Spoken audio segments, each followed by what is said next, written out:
ትሬደር ነኝ ብለህ የምታስብ ከሆነ ይህ ቪዲዮ ላንተ ነው። የትሬዲንግ ትልቁ እርግማን ብዙ በተማርንና ባወቅን ቁጥር ለምን እንከስራለን? ዘ ደኒንግ ክሩገር ኢፌክት። እስቲ ዛሬ አብዛኛዎቻችን ትሬዲንግ የጀመርንበትን የመጀመሪያዎቹን ሳምንታት ወደ ኋላ ተመልሰን እናስታውስ። ትሬዲንግ ገና እንደጀመራችሁ ምንም አይነት ጥልቅ እውቀት አልነበራችሁም።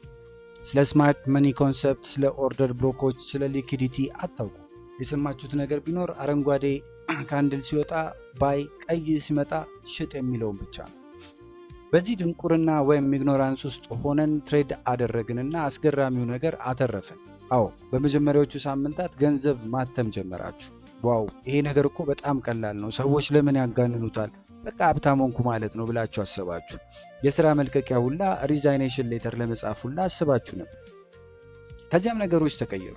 እስቲ የበለጠ ልማር ብላችሁ የዩቲዩብ ቪዲዮዎችን ማየት ጀመራችሁ።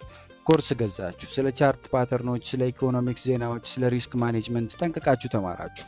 ነገር ግን አንድ እጅግ የሚያስደነግጥ ነገር ተፈጠረ። ትምህርቱንና እውቀቱን በጨመራችሁ ቁጥር ማትረፍ አቃታችሁ። ኪሳራችሁ እየበዛ መጣ። ምንም በማላውቅበት ሰዓት አተርፍ ነበር፣ አሁን ቻርቱን እንደ ውሃ ስጠጣው ለምን እከስራለሁ ብላችሁ አበዳችሁ።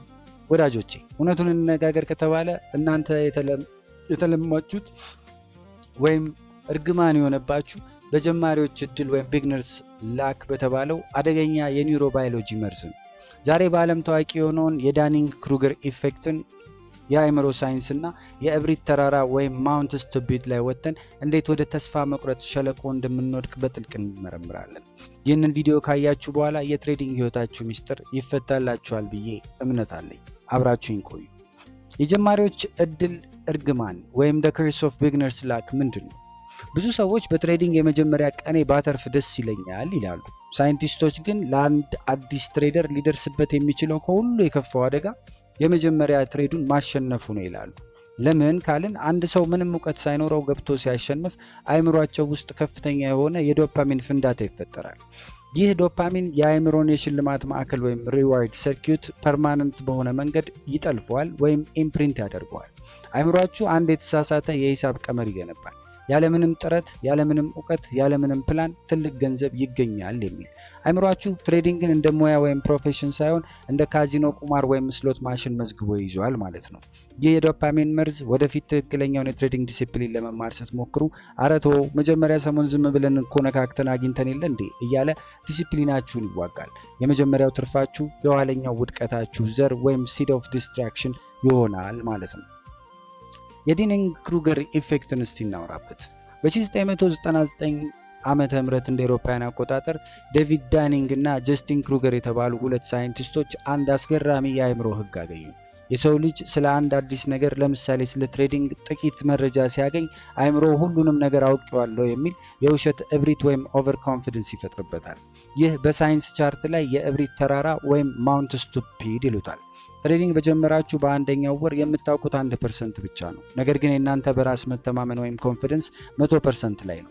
ሎት ሳይዝ በድፍረት ትከፍታላችሁ፣ አትፈሩም። ስላላወቃችሁ ኢግኖራንትም ስለሆናችሁ አደጋው አይታያችሁም። ለዚህ ነው በጀማሪነታችሁ ያተረፋችሁት። ማርኬቱ የት ጋር አደጋ እንዳለው ስለማታውቁ በግጭት ድፍረት ብላይንድ ኮንፊደንስ ማለት ነው ዘው ብላችሁ ትገባላችሁ።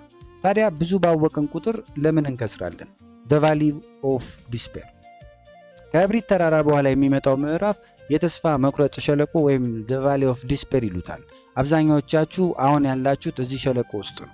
ትምህርት መማር ስትጀምሩ የትሬዲንግ ዓለም ምን ያህል ጥልቅና ውስብስብ እንደሆነ መረዳት ትጀምራላችሁ። አሁን አደጋውን ማየት ትችላላችሁ። በጀማሪነታችሁ ባይ ብላችሁ የምትገቡበት ቦታ ላይ አሁን ስትደርሱ አእምሯችሁ ብዙ ነገር ያያል። ቆይ ኤም ኦርደር ብሎክ ነው፣ አረ እዚህ ጋርማ ሊኩዲቲ አለ ሊበላይ ነው፣ አርኤስአይ እኮ ዳይቨርጀንስ እያሳየ ነው፣ ኒውስ እኮ ሊወጣ 10 ደቂቃ ቀርቷል። ይህ ሁሉ አዲስ እውቀት ወይም ኖሌጅ በአእምሯችሁ ውስጥ ፍርሃትን ወይም ፊር ኤንድ ዳውት ይፈጥራል ማለት ነው። ድሮ በድፍረት የነበራችሁትና አሁን ቻርቱን ስታዩ አደጋ ወይም ትሪት ብቻ ነው የሚታያችሁ። እውቀታችሁ ሲጨምር በራስ መተማመናችሁ ወደ ዜሮ ይወርዳል።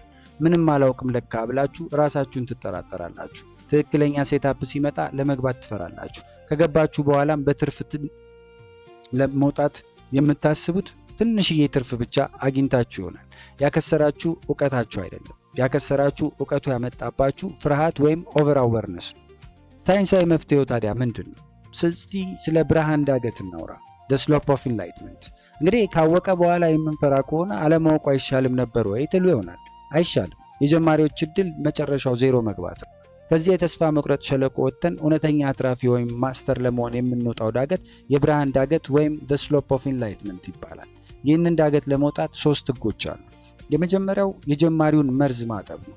you need to unlearn the fake dopamine። መጀመሪያ ማድረግ ያለብን በጀማሪነታችሁ በግምት ያገኛችሁትን ትርፍ አይምሯችሁ እንዲረሳው ማድረግ ወይም unlearn ማድረግ ነው። ያ ትርፍ የተገኘው በችሎታዬ ሳይሆን በእድል ነው ብላችሁ ራሳችሁን አሳምኑ። ትሬዲንግ ቁማር ሳይሆን ጥልቅ ቢዝነስ መሆኑን አይምሯችሁ አምኖ መጀመሪያ መቀበል አለበት። በሁለተኝነት እውቀትን መቀነስ ነው። simplifying the complexity። የተስፋ መቁረጥ ሸለቆ ውስጥ የምትሰቃዩት 100 አይነት ስትራቴጂ ለምሳሌ ኤስኤምሲውንም ኤሌት ዌብስንም ኢንዲኬተሮችንም ወዘተ በአንድ ቻርት ላይ ለመተግበር ስለምትሞክሩ አይምሯችሁ ይጋጫል። መፍትሄው ሁሉንም አጥፉት። አንድ ቻርት፣ አንድ ስትራቴጂ፣ አንድ የመግቢያ ኢንትሪ ሞዴል ብቻ ምረጡ። የፕሮፌሽናል ትሬደር ቻርት ከጀማሪ ትሬደር ቻርት ይልቅ እጅግ በጣም ባዶ ወይም ሲምፕል ነው። ብልህነት ማለት ብዙ ማወቅ ሳይሆን ብዙ ነገሮችን ቀንሶ ፊልተር አውት አድርጎ ዋናውን ብቻ ማየት ነው ማለት ነው። ሶስተኛው መፍትሄ ንቃተ ህሊና የሌለው ብቃት ነው ወይም unconscious competence ይሉታል። መኪና መንዳት ገና ስትማሩ ፍሬኑ የቱ ጋር ነው ማርሹ የቱ ጋር ነው እያላችሁ ትጨነቁ ነበር። ይሄ conscious processing ይባላል።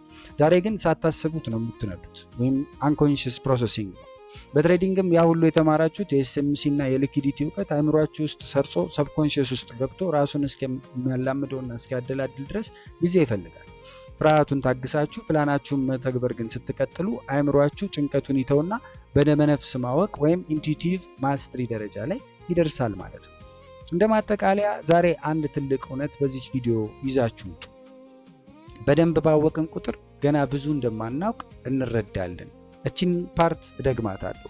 በደንብ ባወቅን ቁጥር ገና ብዙ እንደማናውቅ እንረዳለን። አሁን ያላችሁበት የኪሳራና ግራ የመጋባት ጊዜ ወይም the valley of despair ትሬዲንግ እንድታቆሙ የተላከ ምልክት አይደለም። ይህ ደረጃ አይምሯችሁ ከቁማርተኝነት ወደ ፕሮፌሽናል ቢዝነስ ማንነት እየተሸጋገረ መሆኑን ወይም growing pains የሚያሳይ የሳይንስ ሂደት ነው። ሸለቆውን ካላቋረጣችሁ ተራራው ጫፍ ላይ ልትደርሱ አይቻላችሁም። ይህ ቪዲዮ በጨለማ ውስጥ ሆናችሁ ለምትታገሉ ትሬደሮች የሳይንስ ብርሃን ወይም አሃ የምትለዋን ሞመንት ከፈጠረላችሁ ቪዲዮን ላይክ በማድረግ አጋርነታችሁን አሳዩ። ለቻናላችን አዲስ የሆናችሁ ፎሎ እና ሰብስክራይብ ማድረጋችሁን እንዳትዘነጉ።